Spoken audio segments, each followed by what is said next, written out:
Hello, everybody, and welcome to Pep Talk, the podcast where we explore the latest in performance-enhancing physiology, the latest in therapeutics and diagnostic treatments that are out there, and inspirational stories to keep you motivated.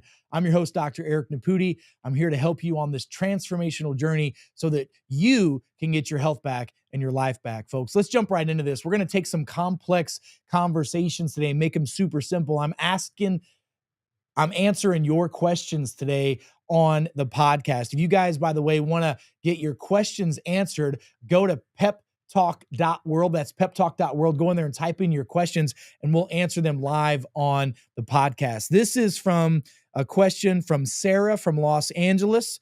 What's up, Sarah? Hope you're doing well. She says, what are the best natural supplements for boosting immune function, especially during cold and flu season? Well, Sarah, that's a great question. And let me just tell you that I say this all the time. You cannot out supplement a poor diet.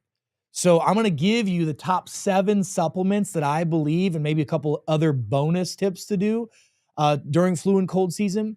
But I really want to make sure that you understand that a healthy diet is really the foundation for immune system function. If you're eating foods like processed foods, especially grains, foods that have a lot of glyphosate in them, which is, Roundup Ready type stuff, and then any type of food that can cause issues with autoimmune problems that people have. They get really allergic to certain foods. Like if you have a genetic imbalance in your body called MTHFR, you can't handle gluten. And I'm going to tell you that probably close to 70 to 75% of the global population can't handle gluten. So when you're eating foods that are not recognized as normal for the human body, that's going to turn up the immune system. You get this condition in the stomach that is known as digestive leukocytosis. Leukocytes are a type of white blood cell that's produced in response to the body saying, hey, immune system, we got an invader, go and attack it. Well, if you're constantly eating things or exposing your body to environmental or even food allergens, your immune system is going to be turned up, and that over time is going to wear out your system, and it can lead to autoimmune issues. So let's talk about a healthy diet first. So first of all, man, I'm going to tell you, especially during what we call flu season, which, by the way, is a time of the year where we have a higher burden of viral load in the environment. Did you know that? Did you know that during fall and the winter months, we have a higher amount of viral load in the environment? So there's more viruses that are out there. And that's for a lot of reasons. People are staying inside. They're not going outside and cleansing and purifying themselves. They're not getting exposed to the sun, which is one of the most beneficial immune system boosting therapeutics on the planet, the built in with the sun. And the winter burden goes up. And that's why we see more problems and ultimately more deaths of colds and flus during the winter months. We see flus and colds 24/7, 365 in healthcare, but we notice more of it during flu and cold season. So eating a clean diet, intermittent fasting, which we've already done podcast on, go back and check those out. Eating a ketogenic or a carnivore-based diet has really been clinically proven to improve overall immune system function, reduce the inflammation in the body and the GI tract. And then a lot of folks don't like a carnivore type diet and they want to try a plant-based type diet, which, look, whatever diet suits you the best, that works best for your body, you should stay with that. And if you're trying to figure out what type of food plan is best for you, you can guess. Like you could try all these different plans and see what works the best, which a lot of people have done and have done successfully. Or what you could do is what I recommend, some precision testing. I'm a real big fan of doing nutrigenomics genetic testing to find out, what type of processing your body has for fats, carbs, and proteins. Do you have genetic imbalances like MTHFR, which makes you intolerant to gluten? Do you have problems processing certain minerals and compounds? We can find that out through those tests. I'm also a big fan of either doing a urine sample to look at digestive enzyme function and a stool sample to look at the bacteria of your GI tract, because those bacteria, based off of if you have enough good or bad bacteria, if you have an overgrowth of bad, that's going to determine really what kind of foods are best for you specifically. So if we're going to talk about Supplements, though, to improve immune system function, grab a pen and a piece of paper. Let me show you some of the things that I find are the what I call the 7 most important supplements to have during flu and cold season. It's not just during flu and cold season, it's all the time. It's 24/7, 365. But because of the increase of the viral load and the winter burden that we have, it's nice to turn that up a little bit more during those months of, the end of really the end of summer is when I really start, loading up or doubling up on my supplements until really it starts getting warm again in the early parts of the spring. So, number one is my favorite supplement, literally, truly my favorite supplement, vitamin D3. Yes, vitamin D3, your body makes it from the sun, but you have to have everything in your body working like it's supposed to. You have to have a balance of your blood sugars. You have to have a balance of your good cholesterols in your body. You have to eat enough good, healthy fats. Your liver has to be working properly. There's all these different things that have to line up for someone to say, I don't need to supplement D3. I can get it from the sun. I'm going to tell you, clinically proven, that the vast majority of people globally, this has been clinically proven in multiple studies, are deficient in vitamin D. Now, I'm not even talking about just deficient from what we would consider normal in a functional medicine standpoint, which, by the way, if you did a blood test, and I would highly encourage you to do that, your blood test for vitamin D should be between a 60 and a 100. That's like the sweet spot. I'd like to keep mine around 100. I don't want to go above 120, but around that area is really good. And the only way that I can do that is through supplementation. There's just no other way. And most people will supplement between 10,000 and 20,000 international units a day of vitamin D3. The vitamin D3 is the key, not D2. Vitamin D3 is much more bioavailable, much more absorbable.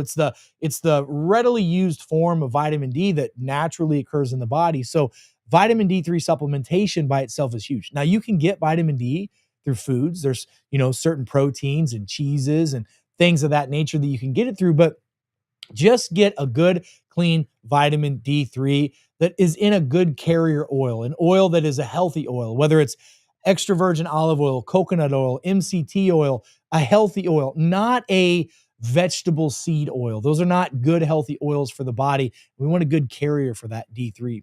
Vitamin D3 is an immune system modulator. Not only does it signal to the white blood cells, which are the soldiers for your immune system to go and fight those viruses, bugs, and infections, but it also signals it to calm down after the battle's been fought. You see, a lot of people will have an immune system response, and that immune system response will just go, go, go, and go. If you don't have enough vitamin D, that immune system response can't turn down. That then turns into an autoimmune response. We get a hyper response to immune system, and that leads to chronic inflammation. And chronic cellular inflammation leads to chronic dis-ease and ultimately disease in the human body. So vitamin D3, one of my favorite supplements. I think every man, woman, and child should be on that.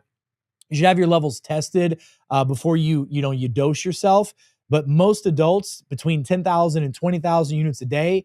I personally take 10,000 IUs a day of D3.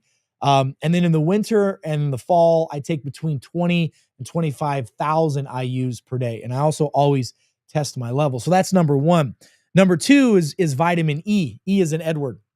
Vitamin E is a very powerful immune system booster. And yes, you can get it through your diet, but vitamin A, D, E, and K, our body doesn't make those vitamins. We have to ingest those. They are essential nutrients. We make a little bit of vitamin D, but not enough. Our body can get vitamin E from foods, but not enough. And I recommend that you take a daily dose of an organic form of vitamin E. Vitamin E is so powerful for the body. It just depends on your level. You can do a blood test to measure your vitamin E in your system. And I recommend that based off of your level, whether it's in the normal range or it's low, that'll determine how much vitamin E that you take every day. Most people can get away between 500 and 1,000 milligrams a day or IUs a day of vitamin E. That's a really powerful one. Here's another one that's a fat-soluble vitamin that most people don't realize, vitamin A.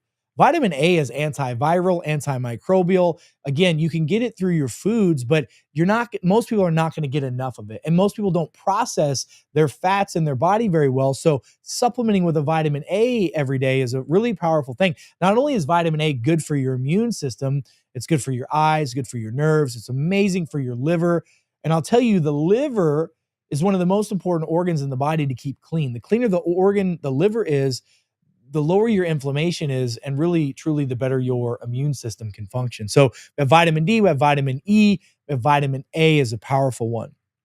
Here's another one that most people don't think about, and that's copper. Copper is a major mineral imbalance in the body. And by the way, copper and zinc are kind of like teeter totters. You want to, if you're supplementing zinc, you better supplement copper. If you're supplementing copper, you better supplement zinc. You can also do a copper a vitamin blood test to see where your levels are. And if those levels are too high, that can be toxic and that can cause problems from, mental issues, brain issues, focus issues, all kinds of neurological problems can happen if you have too much copper in your system. It's usually not the case. Copper is a low dose nutrient. You don't take much of that at all. I would encourage you to have your copper level tested if you can, and how your body metabolizes copper can be really looked at through blood test and also through genetic profiling test, a genetic swab test that you can do. But copper is something that I supplement on a daily basis, and I take a little bit more of it during the flu and cold season, if you will. But I also drink out of copper mugs. We have copper cups, and I have copper utensils that I use. So it gives me an opportunity to get that in my system through my daily routine. We also have some pots and pans that do have some copper in them as well that you can cook with. I think that's a really good source, but most people overlook copper as an immune system nutrient. It's one of the top 7 that I recommend. Um, Everybody knows the benefits of vitamin C, right? Linus Pauling has won Nobel Prize work for his work that he did on the benefits of vitamin C. Vitamin C by itself is so powerful, you guys. There's a journal called the Journal of Orthomolecular Medicine, which talks about using vitamins, minerals, and supplements as a nutraceutical instead of a pharmaceutical drug. And the research and data on reducing inflammation, especially on a cellular level with vitamin C, is amazing. The research that shows immune system modulation, vitamin C can help improve the number of white blood cells that your body produces, which again are your soldiers that go out and fight your battles for you. Uh, Vitamin C can also help modulate if the immune system's turned up too high. It can regulate it a little bit. The research on vitamin C is astronomical, and I'll tell you the dosing of vitamin C really depends on the individual. I'm going to tell you one way that you can dose vitamin C on a daily basis, and this is the Linus Pauling protocol of how to dose it. By the way, I like liposomal vitamin C the most. There are other forms of vitamin C that do work, but the liposomal form, which is vitamin C that has a phospholipid layer around it to protect it so that it can get past the stomach acids into the small intestine and improve absorbability and usability of those compounds, is really, in my opinion, one of the best forms to use, short of getting a vitamin infusion, which I do. I try to get one once a week, but usually twice a month, I'll get a high dose vitamin C infusion that really fills my bucket up, if you will. So the liposomal vitamin C, how do you dose it? Get up in the morning and first thing you do, take 2,000 milligrams of vitamin C. And then every hour to every 2 hours, take another 1,000 milligrams until you either get loose stool or you get a little kind of gurgling and rumbling in your tummy. That's a sign that you have enough vitamin C, maybe a little bit more, and then you back off 1,000 milligrams, and that's your dose. So let's say that you get up, you take 2,000 milligrams first thing in the morning, then you start taking another 1,000 milligrams until you get to 5,000 or 6,000 milligrams of vitamin C. That's when you get loose stool or a little bit of gas or something like that. Then you back off 1,000 milligrams. So if 6,000 milligrams was where I got the loose stool, 5,000 milligrams is my daily dose. And a lot of times people can over time dose themselves up. And Linus Pauling's work is really clear that once you have the adequate amount of vitamin C in your system, that's when you have maximum immune system, production and function in the body. So I would utilize that. By the way, vitamin C is something that can be obviously ingested through, foods, right? Citrus foods are really good, but watch drinking a lot of juice, because juice by itself, even though, yes, it does have some vitamin content, it doesn't have the fiber in it. And if you get a spike and increase in your sugars, when your insulin and sugar levels go up, your immune system function goes down. Many of us know people who have blood sugar issues or even diabetes. And the problem is with those blood sugars, when they go up, their immune system is weak. They heal slower. So controlling your blood sugars is a very powerful tool to help get your overall health to improve and your immune system to improve as well. So vitamin C is a big one. Here's another big one, selenium. Selenium has become one of my personal favorite nutrients that I take every day. And you can get selenium from supplements, which is what I do. I take around 300 micrograms a day of selenium. I typically do it first thing in the morning. Doesn't cause a spike in my insulin, doesn't really break a fast. You can also get selenium through Brazil nuts. You'll need to have 3 or 4 Brazil nuts a few times a week to get the right amount of selenium. I find that supplementing the selenium is more effective and it's cheaper. But if you want to try to do it through foods, that's the way to do it. The reason why I like selenium so much is you guys hear me talk about precision, a diagnostic test, and I do a buccal swab or a spit saliva test that measures your genetics. And it tells you the action steps that you should take. Well, one of the genes that measures is your body's ability to absorb and use selenium. If we're deficient in selenium, we know that it can completely eradicate the immune system from functioning properly. In fact, selenium is one of the nutrients that we can legally claim that if you're deficient in that, you have a high risk of developing cancers. And therefore, that people who do have cancer should take selenium for the immune system properties. Cancer is an immune system problem. About 90, maybe 85 to 90% of the time, it's an immune system issue. So selenium is a massive, massive important nutrient to take as well. And then the next one, last one of the top 7 is zinc. By the way, I like zinc in either a chelated form or a zinc gluconate type of a form because it's easier to absorb. It breaks down. If you take a zinc supplement and your stomach gets upset, you get nauseousness, you get a wheezy, upset, uneasy stomach, then that's a problem. It's the wrong kind of zinc. And how much zinc should you take? Most adults can do around 25 to 50 milligrams a day of zinc, and that's a good dose for people to have. You can do a blood test to check your serum levels of zinc as well. If it's low, you obviously dose up according to that. But when you're not feeling well, that's when I load up on zinc a little bit more. Zinc does a lot of things in the immune system. Not only does it help the white blood cells go out and do what it needs to do and fight off those infections, but zinc is a big modulator of the immune system. It helps with the cytokine storm, and it's a massive, massive immune system nutrient, zinc is a major nutritional deficit as well, especially in Western eating societies. There are lots of ways that you can tell if you're zinc deficient, by the way. Take a look at your fingernails. If you look at your fingernails and you have little bitty white lines on those, that's called leukoplakia. And if you have that leukoplakia, the little white lines, the vertical lines in your fingernails, that could be an indication that you're zinc deficient. By the way, if you have hormone imbalances, especially testosterone, there's a really good correlation of low testosterone for men and women and low zinc levels. So not only can zinc improve your immune system function, it's necessary for hormone production in the body as well. You can do a blood test for zinc. You can also take zinc and put it in your mouth. And if you take zinc and it tastes really bitter or really there's a strong flavor to it, you're deficient in zinc. You can literally just take it, put it on your tongue. But if you take it and you don't taste it, that's an indication potentially that you have enough zinc in your system. And 25 to 50 milligrams a day is a good dose of zinc for your body. There's a couple other things that I would suggest, Sarah, that you do in addition to those 7 nutrients. I'm a big fan of having a good, healthy probiotic in your system. It's been said that 90% of your immune system lives in your GI tract.